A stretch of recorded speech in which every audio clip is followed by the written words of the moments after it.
Hello, this is Joe Peters from MomFit with Joe Peters. Welcome to the Spanglish World Network and Her Network on Single TV channels 250 and 251. Please remember to download the Single TV app on the respective stores on iOS and Android devices. While you are downloading, make sure to rate and leave a comment for the app that is free. Singo TV is also available on Google Chromecast, Amazon Fire, Fire TV Stick, Roku, and Roku Stick, also in all smart TVs 2016 and forward. Today, we are going to be talking about something very special, and that is I'm going to be sharing 10 tips that you as a mom can start doing right away to make sure that your journey and your marathon through motherhood be fun, safe, and what you and your baby deserve. So if you don't have anything to write with, please go right now and take a notepad, a paper, because this episode is going to be full of tips and actions that you can take right away to make sure that you and your baby are thriving in this journey. Are you ready? Let's do it. Tip number one, water. This is important for every person and for you as a mom because you are developing another human inside of you is even more important. When I'm talking about water, I want to be very clear. I want to be very clear because some people are thinking, oh, well, yeah, I have enough water because I have juice and I have sodas and I have coffee and I have tea and then I have enough water. What I will invite you to do, Mama, is in addition to all those liquids, to make sure during your 24-hour period that you have at least 3 liters of water. That is, um, so you are making sure that your cells are properly hydrated because this is one thing that not a lot of moms know, and that is your baby is going to take whatever it needs from you no matter what. So if you are not properly hydrated, your baby is going to take the little bit of water that you have to do what he or she needs to do to develop, and then the one that is going to be depleted from water is you. Why is important water? Because if you don't have the right amount of water, that is going to actually end at the end of the pregnancy to water retention, to headaches, to joint pain. Because I want you to see it as almost water being the lubricant of your body. So if the lubricant of the car, if the oil of the car is not in a good level, then things start frictioning with each other and start having problems. The same happen with your body. So water is tip number one. And you're going to maybe tell me, Joe, but I don't like water. I don't like the taste of water. I don't like how water tastes. I'm telling you, Mama, I was there with you. 6, 7 years ago, I will never drink water. Actually, I will drink Coke as breakfast. That is how bad I was. Remember, my husband was crazy upset with me because I will say, oh, I have a headache. And he will be like, drink water. And I will be like, no, I don't want to drink water. So I'm going to also share some tips for you to increase your water intake. The first tip is go to a store, a grocery store, a nice store. Like here in the United States, you can go to TJ Maxx, Marshalls, any of those nice stores and get a bottle that had a straw on it. There are scientific proof that shows that when you are sipping water from a straw, you actually drink more water than if you are glue, glue, glue, taking it in from a glass. And the reason for that is as soon as the straw is in your tongue, it actually activates a survival instinct that you have since you were a baby, and that is the sucking instinct. Our babies, as soon as the bottle or the nipple is in their tongue, activate that sucking instinct to have their milk and survive. So when we are drinking from a straw, we are actually activating the same instinct, and that make sure that the body is actually drinking more and more often. Then the other one that you can do is be playful with your water. Like, I don't know how many of you remember going into one of those fancy hotels that had these glass containers of water with beautiful colors inside. They have like green cucumber and yellow lemon and then some strawberry, and just that make the water feel and be more appealing. So why you cannot make your fancy water at home? I will invite you to actually cut a couple of slices of cucumber, of strawberries, lemon, and put that in your water. That is going to give you enough flavor and still have the the main part of the water intact, so when you take it in, your body easily and fast can identify that is water. Why I'm telling you that juice or coffee or tea are not very good to count as water? Two reasons. The first one is whenever you have additional flavors like fruit or sugars or any other material and the water comes into your body cannot decide very good what kind of liquid it is. So it takes longer for your body to actually process it. And the second one is for things like coffee, tea, chocolate, they have caffeine, and caffeine will dehydrate you instead of hydrating you. So you are having liquid, but that liquid is actually fighting you and dehydrate you. So, tip number one, water, 3 liters of water every day. I want you to share in the comments when you are gaining, when you are reaching those 3 liters, and celebrate that you are giving your cells and your baby cells the hydration that it needs. Remember, mama, for you as an adult, more than 76% of your body is water. For your baby, is even higher, is around the 90%. So water is the most important part of this developing of you and your baby in the pregnancy stage and then in postpartum. Tip number two, breathe. And I'm talking about deep breathing. That is one technique that I like to call you breathe with you. So you breathe with you. And why I talk about that?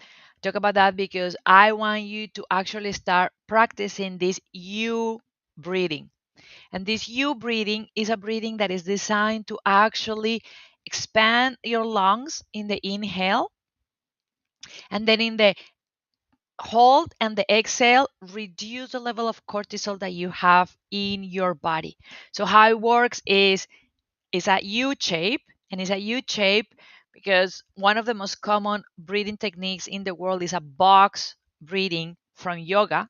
Then this is similar to the box, but it's just the bottom part of the box, the U. How it goes is you inhale, counting for 5, hold for 5, and then exhale for 5. Doing that 2 to 3 times per day will start reconstructing and organizing your neural pathways to recognize that when you are breathing, you are safe. When you are breathing, everything is good. And when you are breathing, your cortisol level is perfect. Why that is important? Because cortisol during pregnancy can impact miscarriage, preeclampsia, fetal growth retardations, premature birth, and potential delays in your baby. All of those things can happen with high levels of cortisol. And all of those things are very serious for your baby. And you can avoid them or minimize the risks of them actually with something as simple as putting breathing into your practice every day. And the bonus of that is if you practice and you get trained your body into that breathing, into that you breathing with you, at moment of birth, you're going to be able to use that breathing to calm yourself, to calm your body, to calm your baby, and to make sure that the cortisol levels are not high. Because I will give you another secret: cortisol levels increase the pain. So if you are in labor and your cortisol levels are high, you're going to be experiencing a lot of pain during labor. So that is water and breathe. Number three, start your day with fruit. And that is something very easy, very nourishing. Actually, in my first trimester, the only thing that I wanted was fruit. And the reason for that is because fruit had some of those healthy sugars with fiber, and with vitamins and nutrients that your body is needing to develop your baby. The other reason is the healthy sugars from fruit first thing in the morning are going to help you to control your cravings the rest of the day and to stabilize your insulin level so you are actually feeling a lot more stable throughout the day. I like to start with a nice plate of a fruit salad, and I want you to be playful. Try different fruits. Make sure that you get exotic fruits and not exotic fruits, and have fun with the fruits that you are having, that you are enjoying, that you are moving forward. Okay, so far, water, breathing, start your day in the morning with fruit. Now you're going to tell me, Joe, but um, I am a diabetic. I'm a type 2 diabetic. I cannot eat fruits. What I will invite you to do is eat fruit of the low glycemic index. If you Google low glycemic index, there are even fruits that are safe for you as a diabetic to eat. They are called low glycemic fruit. So even if you have issues with sugar, you could actually handle that.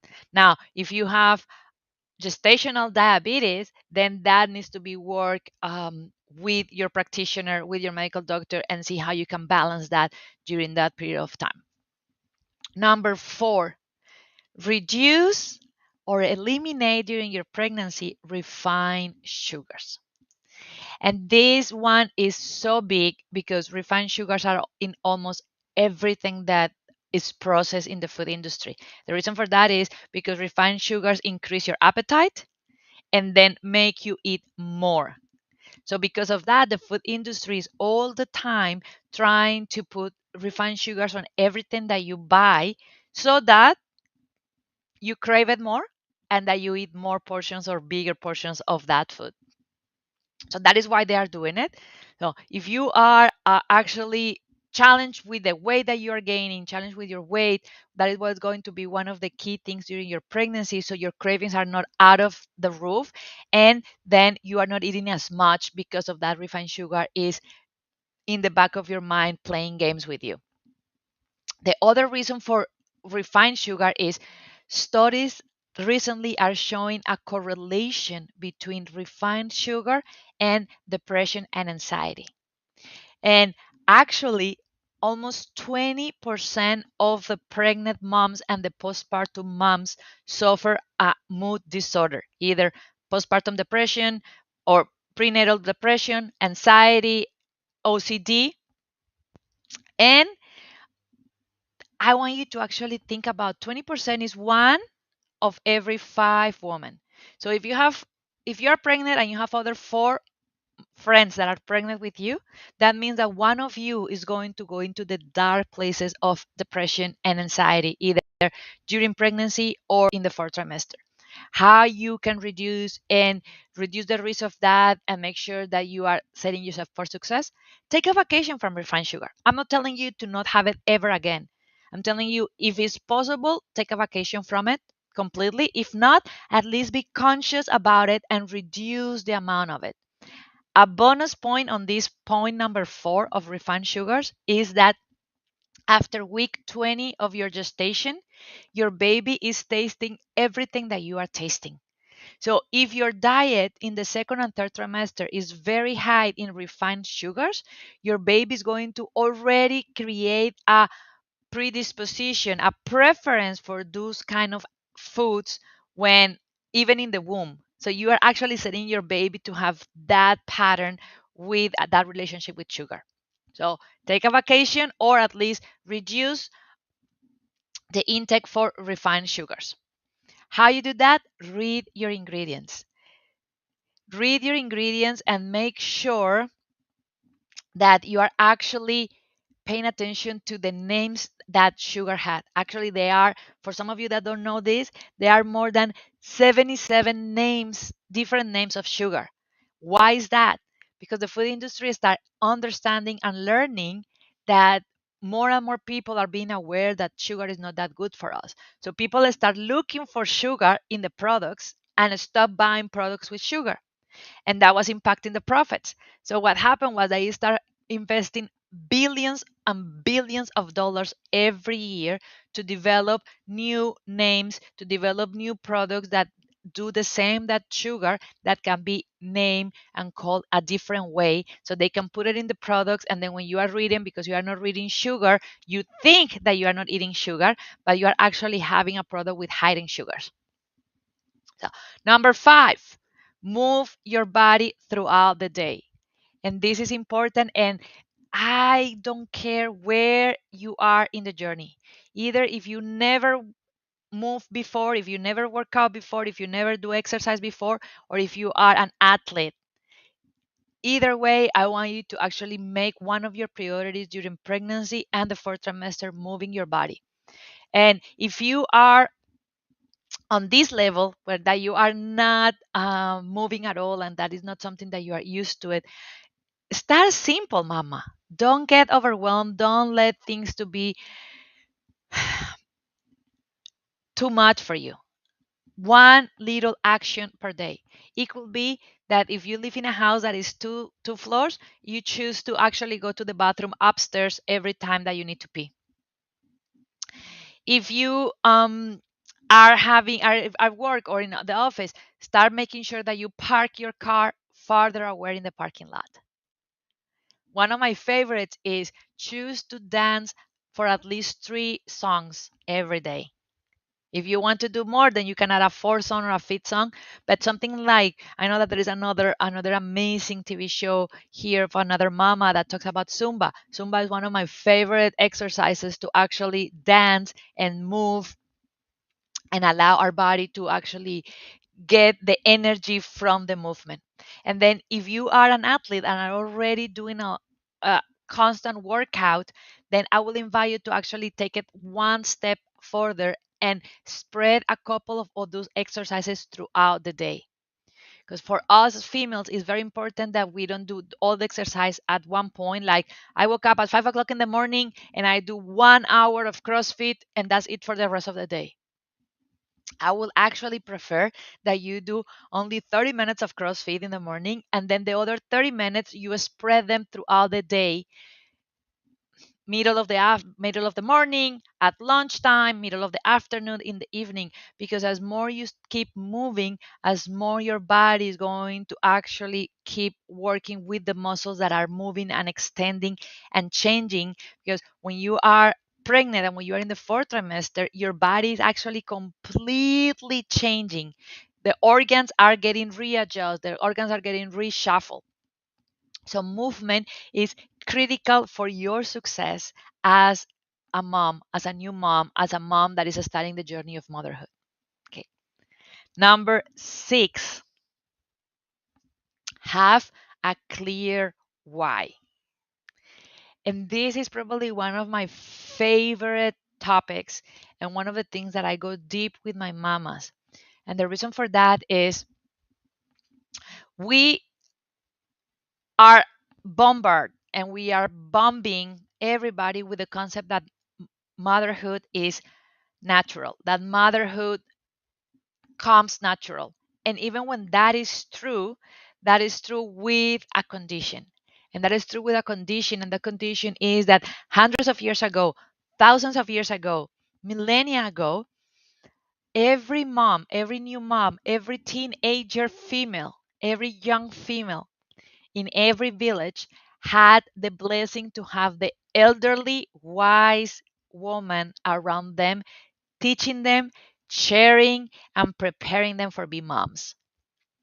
So it was something natural that came from generation to generation, passing all the information, passing all the support. The young females, since very young age, were exposed to help and support new moms, new babies. And then as a tribe, they were helping. As a tribe, they were supporting. So when it was their turn, they didn't not only had the wise old elderly woman helping and cheering. They already had experience because they were helping other moms when they were younger. And then they had the help and the support of those other moms for their own journey. So, in that environment, motherhood is natural. But that environment is not the reality right now. We have moms that are doing motherhood alone, completely alone.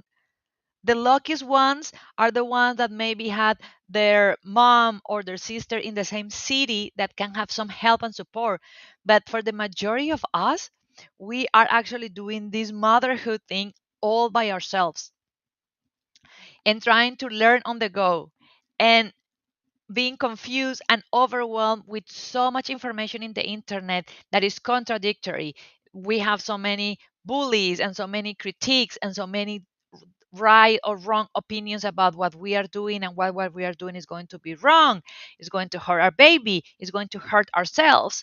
And as a new mom, it's very easy for us to get lost and confused. And in that moment, I want you to remember tip number 2: breathe with you. And that is, I want you to remember that there is something, even when you don't have that support and that system. The first thing is important that you find that, but then the second one is important that you know your why. And when I say know your why, I mean know the kind of mom that you want to be, know the kind of mother that you want to be. And here, one of my favorite things to do is take both the things that were very good in your childhood from your mom or from your grandma or from your family, and the things that you were lacking. And between those two, bring back that to have a clear why, a clear pathway of why you want to be, why you want to be the mom that you want to be. And then what kind of mom is that? What kind of parenting style you want to have? What kind of pregnancy you want to have? How do you feel about birth, medicated, unmedicated? How do you feel about the support of a doula? How do you feel about you pushing when you are ready, not when your staff, medical staff, tell you to do? As you start getting more and more clear about that why, as more you're going to be able to have healthy boundaries around you. And those healthy boundaries are going to help you to actually get protected against the draining energy of all the time having that monkey mind going, going, going, going. Because the reality, mama, is that mind is going to be there all the time as soon as your baby is born, because you are going to start caring not only for yourself but also for the survival of that tiny little human that depend 100% of you. So as less additional things you can put to that monkey mind, as easier and better is going to be for you to cope and handle everything that is coming into motherhood. So create that why, anchor yourself, anchor we want to do this, why we want to be a mom, what kind of mom I want to be, what are my role models for moms, what are the moms that I admire in my life, what are the moms that I want to be like, and what are the moms and the traits of moms that I want to actually avoid and stay away from. So that why is very important. Before we move into the last 4 tips, I want to recap in case that you miss any of them. I want you to recap with me. Number 1, water, 3 liters of water. This is going to be especially important as you prepare your body for birth and for breastfeeding if you are choosing to breastfeed. Breast milk is more than 90% water. So as more water you have, as more you are preparing your body for being successful in breastfeeding. Number 2, breathing. You breathe with you. Make sure that you are doing a breathing exercise between 2 and 3 times per day.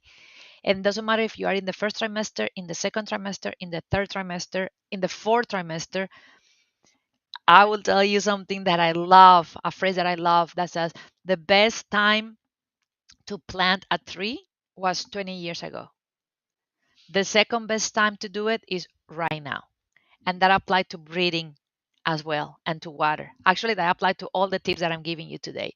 The best time to do it was as soon as you learn that you are pregnant. And if that is not the case, the second best time is to start right now. As soon as we finish this program, write down the list of these 10 10 tips and start making a conscious effort every day to hit all of them. Number 3, start your day with fruits. Have a beautiful, yummy fruit salad that will give you the fiber, the vitamins, and the nutrients that you and your baby need. Step number 4, take a vacation or reduce your refined sugars to actually make sure that you have a stable insulin and sugar level throughout the day and that you are reducing the cravings, the crazy cravings that you're having, and that you are not being triggered into eating more than what you need. Step number 5, move your body throughout the day. And remember, it's way more important and helpful for you and your baby that you break your movement into small chunks throughout the day. Early in the morning, middle of the morning, in the at lunch, middle of the afternoon, in the evening. That if you actually do everything first thing in the morning, that movement is going to be preparing your body for the marathon that is coming for birth, and is also going to be preparing your body to actually move with you and work with you. And then tip number 6, get a clear why about you as a mom, about motherhood, and about the mom that you want to be. Both taking the positive and the things that inspire you and make you feel full of love and gratitude, and also the things that we all have, and that is, I don't want to make that mistake, or I don't want to do this that I saw somebody else doing or that I experienced with my own mother. Now, tip number 7, get a team behind you. And this is very important, link to what I was talking on tip number 6, and that is, you don't need to do this alone.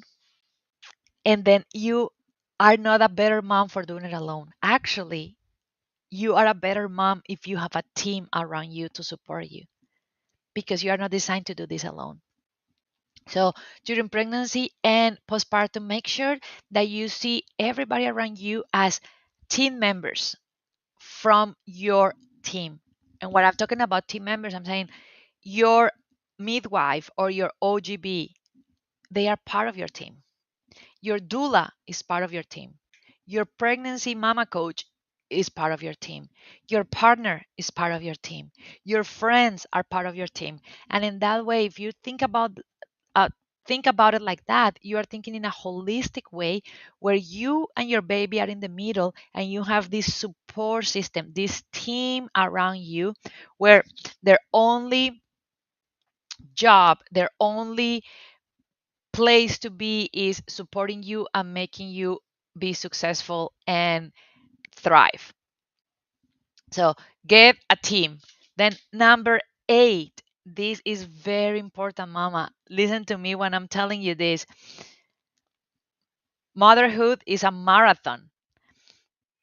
It's a marathon that will allow us to thrive, but can also give us some hiccups. And preparing a plan is important. One of the mistakes that I see in moms is that they prepare one plan. Plan A. This is how I want my birth to go. This is how I want my pregnancy to go. And the reality is, we have a big portion of control over our experience, but we are not 100% in control over our experience. So, where I see moms having an issue is they have one plan, but they don't have a backup. So if that plan is going down the hill or is not going as expected, then immediately they enter into panic, they stress, the cortisol go up. When the cortisol go up, you stop thinking from your logical frontal cortex and you start going more into the back of your brain with a more instinct survival mechanism, and then you stop seeing as many options, because when you are in survival, this is something that is scientifically proved. When you are relaxed, you are able to actually see all the way, actually until like this side a little bit.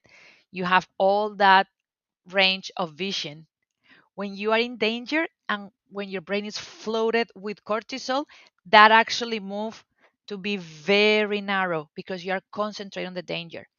And the problem with that is when you are stressed and a plan doesn't go as good, that is when you will need the most to have that peripheral vision, so you can actually see other options and actually start thinking of what else you could do. And instead you actually stop seeing as many options because you are floated with cortisol. So plan A, B, C. One of my dear friends and mama told me a beautiful analogy, and she said, Joe, there are 27 letters in the alphabet. So if plan A and B doesn't work, we have another 25 letters to go. The important thing is that you have clear your why, you have a team, and then with the clear why and your team, you're going to go through all those plans until you find the one that is working for you in that moment. Now, tip number 9, be flexible. And this one goes a little bit more hard for the mamas that are a little bit like a type A, that are a little bit like a perfectionist. I always say that I'm a perfectionist in recovery. And being flexible means that you always need to understand that, yes, you are in control of the situation, you're in control of the pregnancy, you're in control of the birth, and you are also working in a team with your baby first and most, but also with the team around you. And in the as more you are able to go through motherhood with a mindset of flexibility, of being flexible, of having clear what I want, and then also be flexible into adjusting my wants and my needs for the final goal, as less stress, as less pain, as less tears, as less sadness you're going to have. Because one of the things that we forget when we are preparing through this motherhood journey in pregnancy and the fourth trimester is, what is the real important thing? At the end, the small details, the little things are not important. The things that right now, the little details that right now are looking like the end of the world are not important. I actually want to share with you one story that make that point very good. When I was 7 months pregnant, I decided I didn't want a baby shower. I decided I want a baby blessing. And the baby blessing was, I want everybody to send a letter, a blessing letter or a lesson in life to my baby. So I could have a book of blessings for him. And then part of that blessing was that I want to have somebody to actually make a mandala for me in my belly. And I had somebody, and being a type A perfectionist, I scheduled somebody like 6 weeks ahead of time. And it was not somebody that I knew, that I worked with before. And she said, yes, I would love to. Perfect. My baby blessing was on a Saturday. On a Wednesday, she texts me and say, I'm so sorry, I need to cancel. I was giving a free trip, vacational trip to the lakes, and I'm gonna go for the weekend, so I will not be able to do your belly. If at that moment I didn't have plan A, B, C, D, I would be panicking, stressing, thinking that my entire thing was ruined. And instead, what I did was I breathe with you, and then I start actually thinking on what else I could do. Who can help me with this? I start calling some friends that I know in town, and then I start posting in Facebook. And then actually by Friday, I was okay saying, if I don't have a professional artist doing it, what else I could do? Well, I could have henna. I could buy henna. Actually, one of my friends that is waiting for me on a coach call that is coming after this was with me, and she say, we can buy the henna and then we can do it ourselves. It will not be as pretty as a professional one, but it still will meet the end result. And the magic happened that as soon as I let go of what I thought had to happen, and I start becoming open to the possibilities and say, yeah, the end result is the fact of having the drawing in my belly and having everybody around me having that love and that energy putting into my baby. So at the end of the day, it didn't matter if I was a professional artist or not. It would be nice if I was a professional artist, but that will not be the most important thing at the end of the result. And when I let go of that, things start flowing. And then Friday evening, like around 7 p.m., I get a text from an artist from a town that is 1 hour away from here, a town that is called Cleveland. And then she said, I usually don't go that far away because it's an hour drive each way. So it will be 2 hour drive for something like $100 job. So it's like not even cost effective. And she said, but I actually have plans in that area on the weekend, and I saw what happened to you and your baby blessing, and I will be honored to do it for you. So I had the most amazing artists coming to my baby blessing and do the mandala beyond even expected or looking. And that is to share with you that being flexible is going to open doors to allow you to actually have the experience that you deserve. Sometimes we are so caught up on the details, we are so caught up on what we think needs to happen, how it needs to happen, that we miss the opportunity to actually pay attention to what is really important, the end destination, the final result. And then tip number 10 is trust your gut. Trust your gut. Going back into point six, have a why. Point seven, get a team. Trust your why to your gut is because you as a mom had maternal instinct. And that maternal instinct is right there in your gut. And that gut is going to tell you when something is not feeling good. Actually, when you start talking with pediatricians and pediatric nurses, the good ones will always tell you, Mama, if you feel that something is wrong with your baby, something is wrong with your baby. Go and ask for help. So start working with that gut. Start working with that intuition since you are pregnant. Start paying attention to what your mama gut says, how you feel about the decision, how you feel about what is happening, and start learning to trust your own intuition, your own gut, because it is there to guide you, to show you the path, to actually allow you to thrive in motherhood. How you trust your gut is matter of practice. I don't know how many of you are ever been in a situation when you feel something in your stomach or that you feel that something is not right. That is your gut telling you, that is your instinct telling you something. The issue is with all the noise that we have with internet, with social media, with everything that we have around us, we tend to ignore that inner voice. We tend to ignore that inner wisdom. And the problem is, as more we ignore it, as less is willing to talk about it and as less is able to speak up to us. So as more we ignore it, as less clear and loud that intuition is going to show. So the tip number 10 is start practicing that intuition. Start paying attention to how you feel. Start paying attention to how you react, how your body, how your visceral reaction is for things. And then start taking action based on that reaction. That is going to allow your body to understand and say, oh, I can tell her that this is okay or this is not okay. And she's going to pay attention and take action from it. Intuition is your best friend.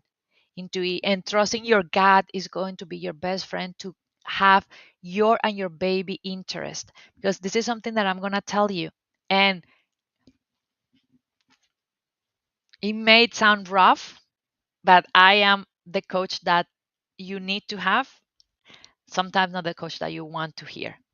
And that is, not everybody had your and your baby interest in mind in your team. They are in your team, but one thing that I want you to remember is you are the captain of your team. And as a captain of your team is your job, mama, nobody else's job. It's your job to actually be a custodian of the best interest for you and your baby. How you and your baby can thrive, how you and your baby feel wonderful, what works for you and your baby. And from that position of empowering, of leveraging, of knowing what is good for you is where you can actually this one there is another amazing story of how I didn't push my baby. I breathe out my baby. And that is when I get to the hospital with my husband. It was around 9:30 p.m. The midwife make an exam, and then she look at me. We live an hour away from the hospital, and we are first time parents. So all the afternoon they were saying, "Oh, she's a first time mom. She had time. Don't worry about it. Wait." By the time that I told my husband around 8, we need to go to the hospital, and we went. Um, I was already having a lot of pressure waves, very, very close to each other. I was having them around every 3 minutes. I get to the hospital, the midwife make the measurement and look weird, and then my husband start thinking, "Oh no, they're going to send us back." Because in the hospital, if you are not dilated at least 5 centimeters, they will not take you in. So with that face, my husband was like, "Oh no, they're going to send us back." And then she said, "No, you are actually ready to push. You are 10 centimeters dilated. You are ready. I cannot believe that you walk in the hospital like you were, that you will look this chill and this neutral. But let's go. Let's gonna start pushing."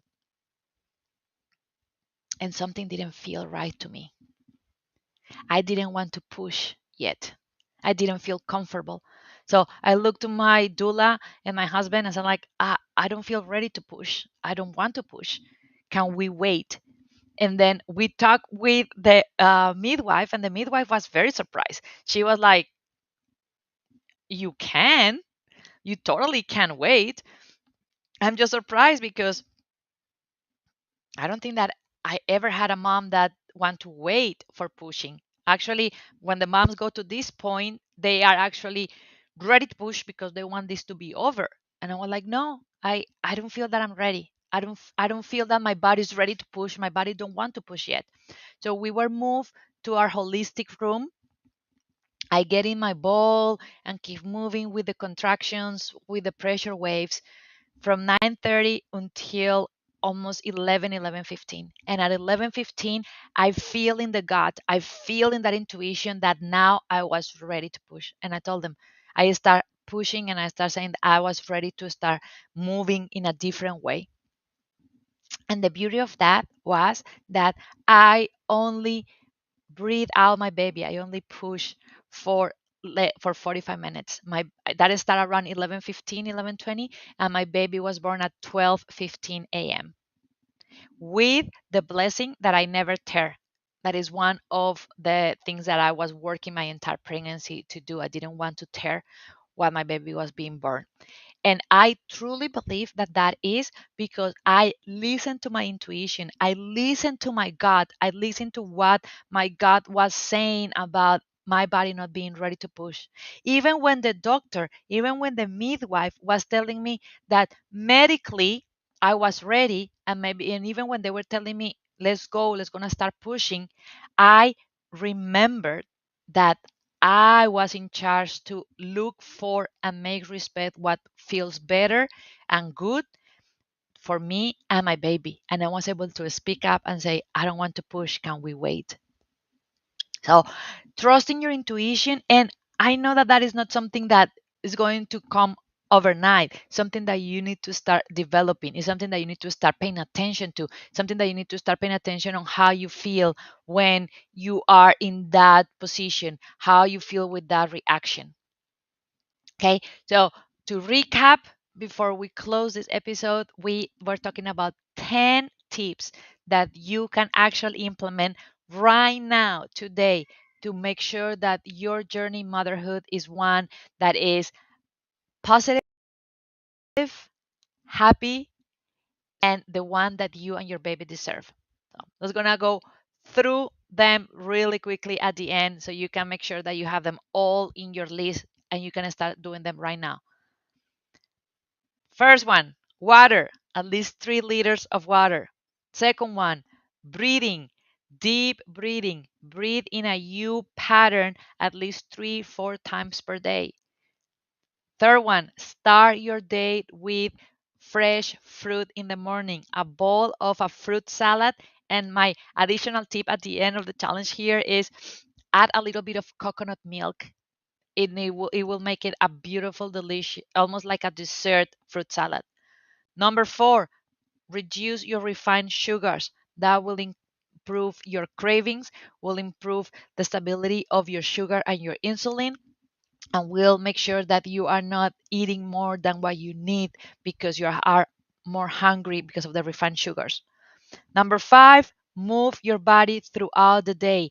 Make sure that you are actually taking a little bit of movement every day so that your body get prepared and ready to move. Number six, get a clear why. Understand your purpose as a mom, your challenge as a mom, what kind of mom you want to be and why. Number seven, make sure that you have a team without you. Make sure that throughout your pregnancy, ideally before your baby's born, that you set up that team to support you, that team to back you up. Number eight, the alphabet had 27 letters. Make sure that you have plan A, B, C. Make sure that you have different options to act upon, to implement, depending on what the circumstances show you in every point of your pregnancy. Number nine, be flexible. Remember to keep the final goal. Remember to keep the final destination as the clear goal, not how you're going to get there. So the final destination, almost like in a GPS. You are going to put in the GPS what is that final destination, what is that final result that you want to achieve. And then at the end, you don't care much how the GPS is taking you there. The GPS is going to find the shortest, fastest way to get there. And then if there is a detour, what the GPS says? The GPS says immediately, rerouting, and the GPS is going to find a different route to at the end take you to the same final spot.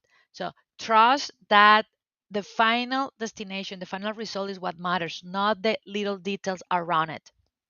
And then number 10, work every day on reinforcing and getting strong your intuition and your gut. Make sure that you are practicing listening to your mama instincts. And mama, I hear some mama saying, I don't have a mama instinct. We all have them. Is that some of them are a little louder than others. And it's matter of us to actually be very quiet, very in pay a lot of attention and be silent enough that allow us to actually hear them, practice them, and implement them. So these 10 tips were tips that I used throughout my pregnancy. And you are maybe thinking, well, yeah, they are nice things, but why? Why I need to tell them? I need to do them. I will share with you why. Doing these 10 tips allow me to have a wonderful pregnancy full of energy. During the second and the third trimester, I was on the highest level of energy. I'm not recommending this, but I'm sharing you my experience. I actually work and coach people until the day that I was in labor. I remember being in this computer r- coaching somebody on a Friday at 11 a.m. and having contractions. So, what I'm telling you is have doing these 10 things allow me to have energy throughout my entire pregnancy. That is one of the things that a lot of mamas complain, that they don't have energy, that they don't have the right thing to work on, that they are in the couch taking naps. So these 10 things allow me to have the energy, allow me to have a smooth, gentle, soft pregnancy where I was able to enjoy it, where I was able to actually connect with my baby, where I was able to actually connect with my spouse and my baby. And then that preparation allowed me to actually have the birth experience that I wanted. And I wanted, like I was telling you, I wanted an unmedicated natural birth, and I didn't want to be tear. And actually, these 10 tips helped me to prepare my body, my mind and my emotions to allow me to actually have that birth experience, to actually have that positive experience where I was able to remember the entire process, where I was able to hold my baby as soon as he was born and put it in my chest, where I was able to actually have a memory of my birth as an empowering event, at something that I, as a goddess, powerful mama, did instead of something traumatic and painful, like unfortunately so many moms go through. So, these tips were the tips that were the initial takeaway to actually open the door for what is possible. And that is why I'm here with you every Friday sharing what I am doing, what I'm doing with the moms that I help, because it's time for us to redefine and recreate how motherhood is perceived, expected, and supported. Because, like I was telling you on the get clear on your why and the team, is it's natural, but society right now is broken and we don't have the right systems to support that natural process. So because society is broken and is not supporting moms like it's supposed to, is why we are having so many horrible numbers around mood disorders and depression and anxiety, and we are having moms not enjoying their journey in motherhood. I will tell you, for postpartum I was one of them. And what I want for each of you that are watching this, for each of you mamas, is that you know in your heart that having a positive experience, having an experience that you enjoy during pregnancy and during birth, is not only possible, it's also your right. It's also what you and your baby deserve. So, um, with that being said, we are talking about wise woman. Next week, I'm super excited because we're going to have a special guest here. Will be a wise woman that is going to be telling us a little bit more about that point number 10. Trust your intuition, trust your gut, and how you need to trust yourself even when nobody else does.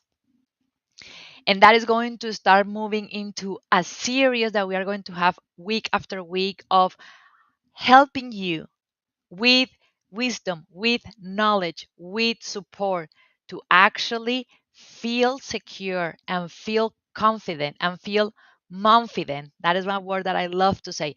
Momfident is a mom with confidence. Momfident that you can have a positive experience. And not only that you can have it, that you deserve it, mama. So I would love if you actually take all these 10 tips, start using them, start applying them. Connect with me in social media, connect with me in the Single TV, leave comments, share with me which one was your favorite, which one is the one that is more challenging for you. Let me know how I can help you to thrive with some of these 10 tips. They seem very simple, but the magic happens when you have all of the 10 of them simple working together and making the bone a strong bond towards motherhood. Now, with that being said, it was a pleasure and an honor having you here today. Make sure that you remember to have fun and enjoy this beautiful journey. Like I always say, motherhood is not a sprint, motherhood is a marathon. And as the marathon that it is, you need to be prepared for it so you can succeed in the marathon of motherhood. This show can also be heard on the Spanglish Radio Network. Please check out www.spanglishworld.ca for all the news and programming. Spanglish World. Watch it, hear it, read it, download it, and live it.